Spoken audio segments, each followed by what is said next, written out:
Welcome to Bible study. Today we have one of my favorite Bible stories because it is just one that is wild and crazy and it's just so unbelievable that only God could do this. And so I love stories like that because it shows God's amazing power. And so we are going to get into that in a little bit. But before we do that, I thought we'd play a little game. Okay? And so this game is called Choose a Side. And so we're going to show you a picture that's going to have two things on it. And you have to choose which side you're on. Okay?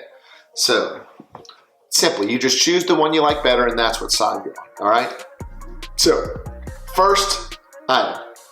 Choose a side. Hotel room or campsite? Hotel room or campsite? I would take the hotel room. Okay. Next one. Choose your side. Hamburgers or hot dogs? Oh, I'm a burger guy myself. All right. Next one. Cats or dogs? Ooh, I'm a dog guy. All right. Next one.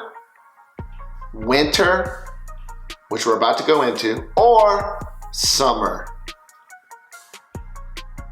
While there are some fun parts about winter like snow, I prefer the summer, even though it's hot. Last one. Choose a side. It's not going to be easy.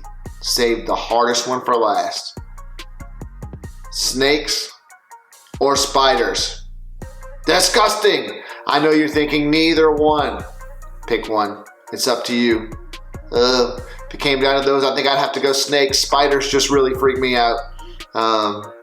So, thank you for playing Choose a Side.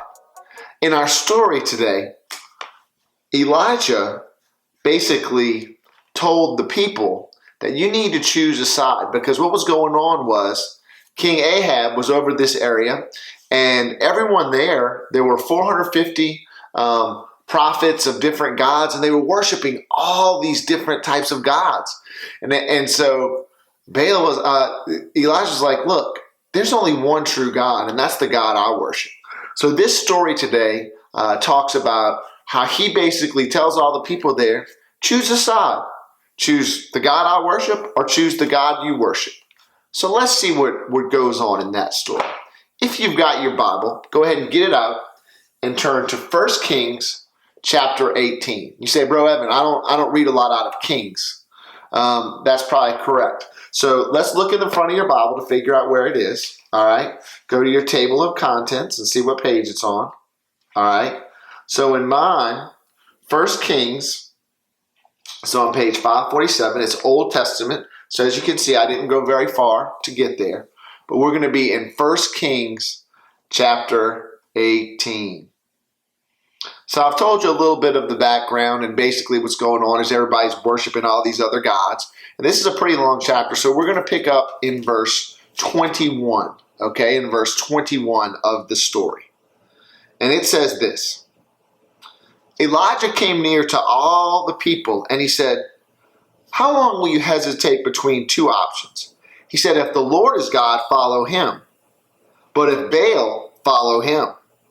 But the people did not answer him a word. So he basically has given them a choice. Baal or God. All right.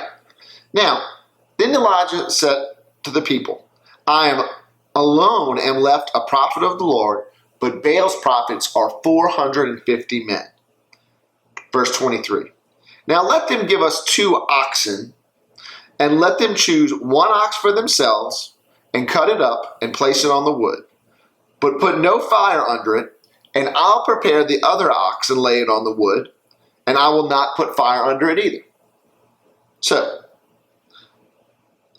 basically, he's given them a challenge. They're fixing to make an offering to their God.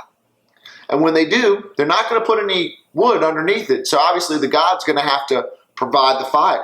And he told them, you pick whichever ox you want, I'll take the other one. All right, so the challenge is out there because you know what? Elisha knows his God's going to be faithful. Now, verse 24 says, then you call the name of your God and I'll call the name of the Lord.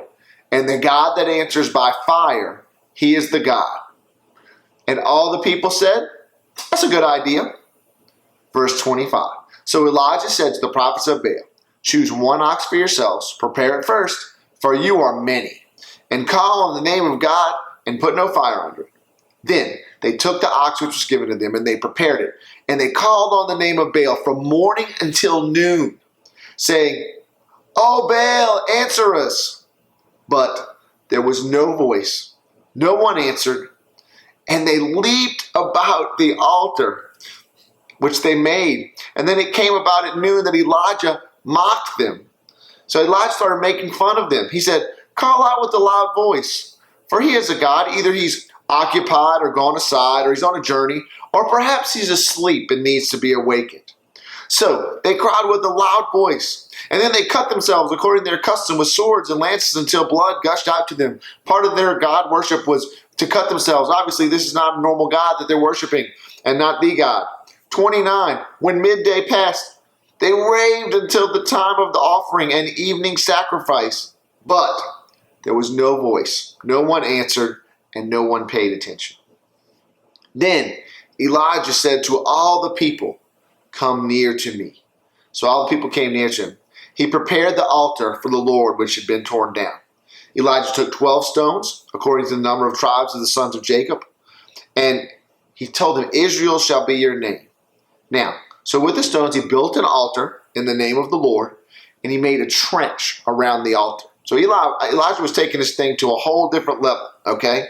So he built this trench around the altar large enough to hold 2 measures of seed, which is big. Then he arranged the wood and cut the ox into pieces and laid it on the wood. And he said, fill 4 pitchers of water and pour it on the offering and on the wood. Okay, so four pitchers of water, big, on the offering of wood. Then he said, do it a second time. So now they're up to 8 pitchers. And then he said, do it a third time. They did it a third time. Now, in verse 35, it says, the water flowed around the altar. And he also filled the trench with water. So get this picture. All so far, what's going on is the prophets of Baal have asked him to light their sacrifice on fire. He did not. Okay, they waited a whole day. But Elijah said, I'm going to dig a trench, pour water all the way around it, pour water on top of it, so 12 jugs of water. This is what happened. Verse 36. At the time of offering of evening sacrifice, Elisha the prophet came near and said, O Lord, the God of Abraham, Isaac, and Israel, today let it be known that you are God in Israel, and I am your servant, and I have done all these things at your word. 37 says, answer me, O Lord, answer me that these people may know that you're Lord and God, and that you have turned their heart back again. So he put quite the challenge out. He said, Lord, show these people. People, they were just silly back then, and they needed a sign, and Elijah said, this is going to get their attention and help to turn them back towards God. So let's see what happens. Verse 38 says, then the fire of the Lord fell and consumed the burnt offering and the wood and the stones and the dust, and it licked up the water that was in the trench. Now listen close to this part.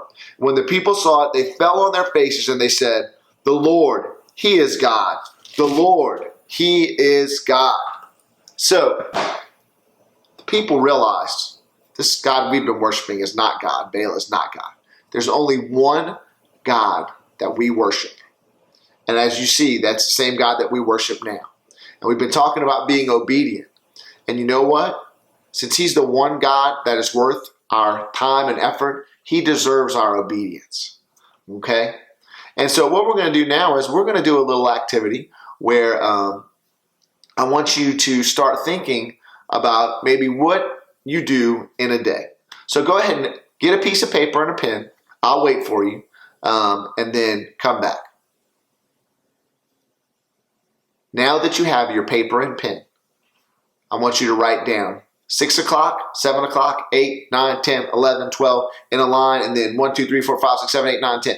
So basically, this is going to represent like an entire day. So I want you to have a day written down on your piece of paper, okay? From 6 in the morning or whenever you wake up till 10 or 11 at night whenever you go to sleep. All right. Some of y'all that might be like 7 or 8. So just a normal day. Let's take Friday as an example. Okay. So for most of y'all at 6, you get up. So you'd write wake up. All right. And then 7:30 or 8, you probably have to go to school or do your schoolwork. And then about 2 or 3, you're getting out. And then from 3 o'clock until about whenever you go to bed, you're writing down the things you do. Maybe you ate dinner in there. Maybe you played your video games. Maybe you played your phone. Maybe you went and played outside. And so here's the thing. Right now you have in front of you a list of everything you did. Okay? Now, if you're like me, there might be some things on the list that were longer than others. For instance, school took a lot of the day. Now, I know you don't worship school because most of y'all don't like school to begin with. So, doubt that you're really worshiping school. School is something we do. So we get educated, we understand, got it, get it, great. But the other things we do are things that we like, okay? And every now and then, what happens is some of the things we like become more important than God.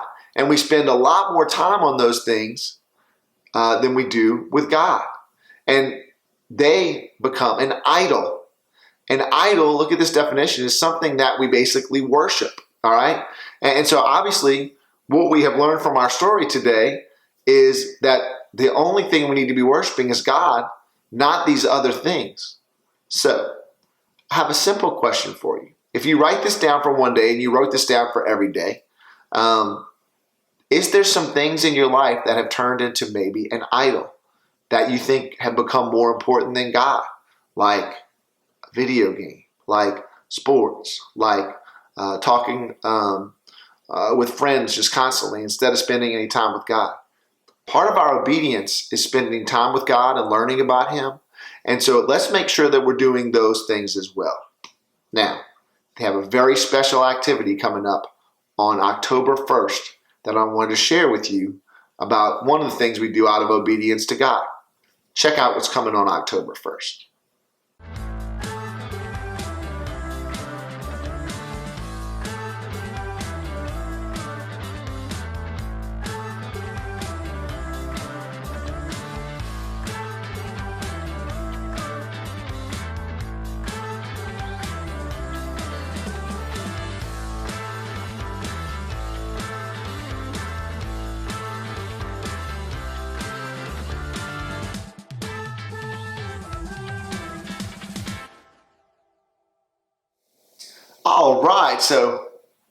All right, so you now have seen that on October 1st it's a challenge to bring your Bible to school day.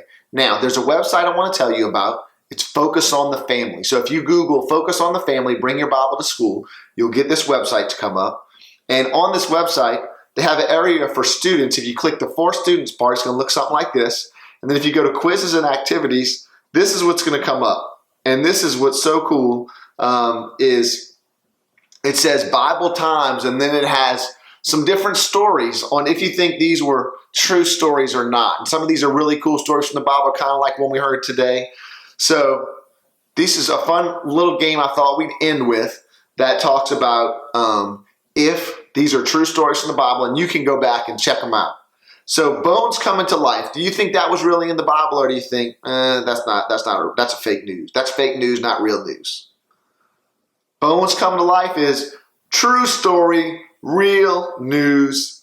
Read Ezekiel 37, 1 through 14 to check that out. All right. Kids mock bald man and get mauled by bears. Real news or fake news? Kids mock bald man and get mauled by bears. Survey says, true story. I love that one. 2 Kings 2, 23 through 25. They start calling this guy Baldy, and then, oh man, it's a crazy story. Go check it out. Go check it out. All right. Temple built from sand. What do you think? Fake news, real news. Fake news, real news. Survey says, fake news. All right. There's no temple built from sand recorded in the Bible. However, Jesus compares those who don't listen to his words as those who build their houses on the sand. Read Matthew 7, 24 through 27 for more details. Angler, which is a fisherman, finds coin in fish's mouth. Angler finds coin in fish's mouth. What do you think? True story. Go ahead, Matthew 17:24-27 to check that out. Hopefully you enjoyed that segment of fake news, real news. Is it in the Bible? Those are some really cool stories maybe you could share with your friends or bring a Bible to school day. So be thinking about doing that. I hope you guys have a great day, and I hope you join us for Brick House.